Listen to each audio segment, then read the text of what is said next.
मुंबई उपनगरचे पालकमंत्री आशिष शेलार यांच्या हस्ते अंधेरी जिल्हाधिकारी कार्यालय आणि तहसीलदार कार्यालयाच्या नवीन इमारतीचं भूमिपूजन करण्यात आलं। या कार्यक्रमाला मंत्री मंगलप्रभात लोढा आणि आमदार अमित साटम यांच्यासह इतर मान्यवर जे आहेत ते उपस्थित होते। या नवीन इमारतीमुळे नागरिकांना सुविधा मिळणार आहे।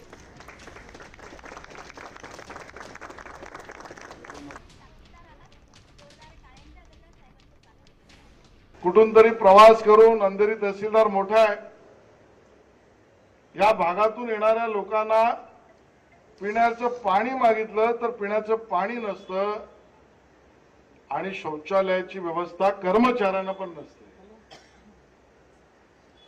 सेवक म्हणून काम करा हे माननीय प्रधानमंत्री नरेंद्र मोदीजींनी एक संदेश, एक आदर्श आम्हाला दिला।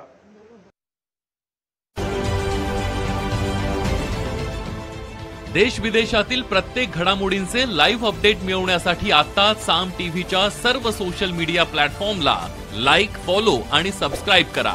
तसंच सर्व नोटिफिकेशनसाठी बेल आयकॉन प्रेस करायला विसरू नका।